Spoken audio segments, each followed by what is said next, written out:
Assalamualaikum warahmatullahi wabarakatuh.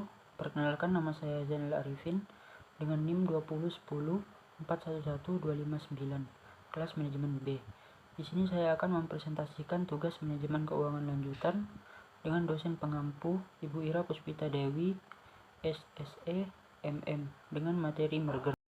Merger adalah proses difusi atau penggabungan dua perseroan dengan salah satu di antaranya tetap berdiri dengan nama perseroannya, sementara yang lain lenyap dengan segala nama dan kekayaannya dimasukkan dalam perseroan yang tetap berdiri tersebut. Selanjutnya, tipe-tipe merger. Merger terdiri dari 5 tipe. Yang pertama, merger horizontal. Merger horizontal adalah merger antara dua atau lebih perusahaan yang bergerak dalam industri yang sama, dengan tujuan untuk mengurangi persaingan atau untuk meningkatkan efisiensi melalui penggabungan aktivitas produksi, pemasaran, distribusi, riset, pengembangan, dan fasilitas administrasi. Yang kedua, merger vertikal. Merger vertikal adalah integrasi yang melibatkan perusahaan-perusahaan yang bergerak dalam tahapan proses produksi atau operasi. Merger vertikal ini dilakukan oleh perusahaan yang bermaksud untuk mengintegrasikan usahanya terhadap pemasok atau pengguna produk dalam rangka stabilisasi pasokan dan pengguna. Yang ketiga, merger konglomerat. Merger konglomerat adalah merger dua atau lebih perusahaan yang masing-masing bergerak dalam industri yang tidak terkait. Apabila dilakukan secara terus-menerus oleh perusahaan, maka akan terbentuk konglomerasi. Yang keempat, merger ekstensi pasar. Merger ekstensi pasar adalah merger yang dilakukan oleh dua atau lebih perusahaan untuk secara bersama-sama memperluas area pasar. Strategi ini dilakukan untuk mengakses pasar luar negeri dengan tepat tanpa harus membangun fasilitas produksi dari awal di negara yang akan dimasuki.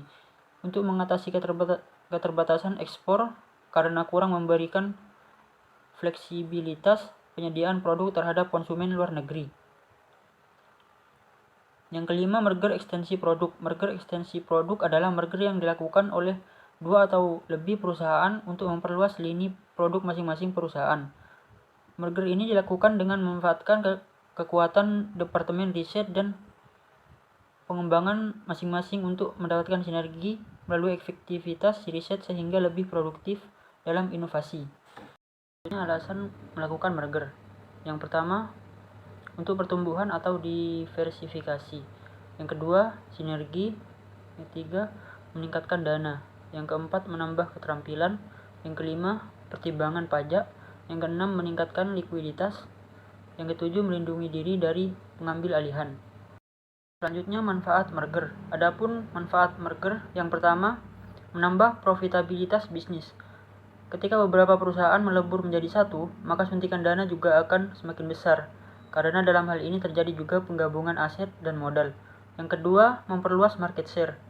Salah satu strategi bisnis agar bisa berkembang dengan lebih cepat adalah dengan melakukan diversifikasi.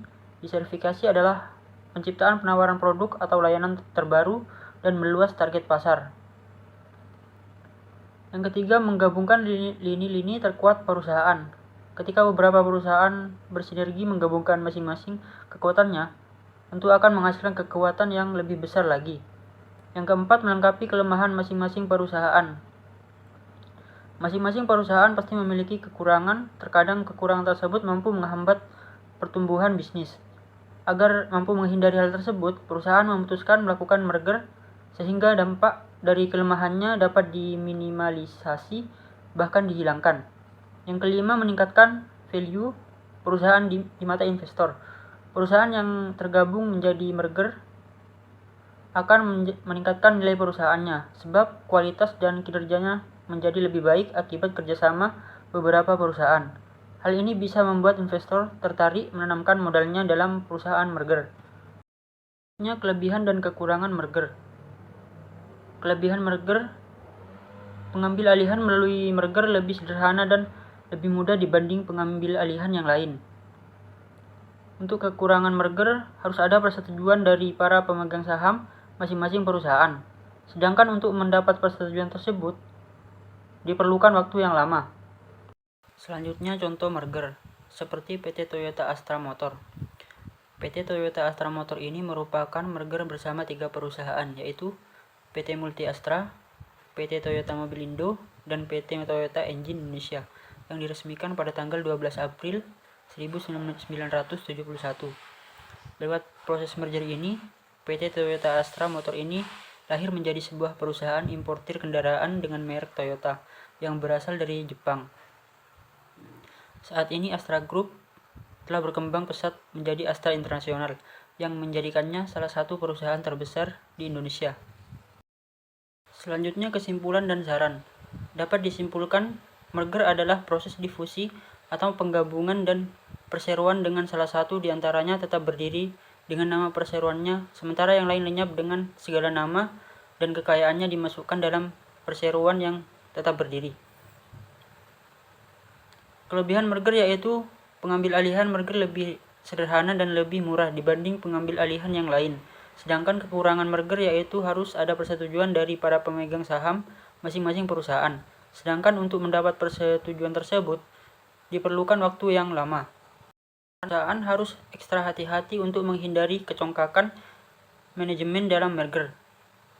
Cara terbaik untuk menghindari kecongkakan manajemen adalah dengan memastikan bahwa proses evaluasi menyeluruh telah dilakukan sebelum pengambil keputusan untuk menggabungkan perusahaan.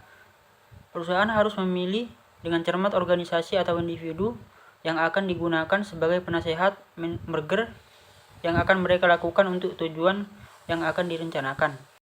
Sekian presentasi dari saya, kurang lebihnya mohon maaf. Wassalamualaikum warahmatullahi wabarakatuh.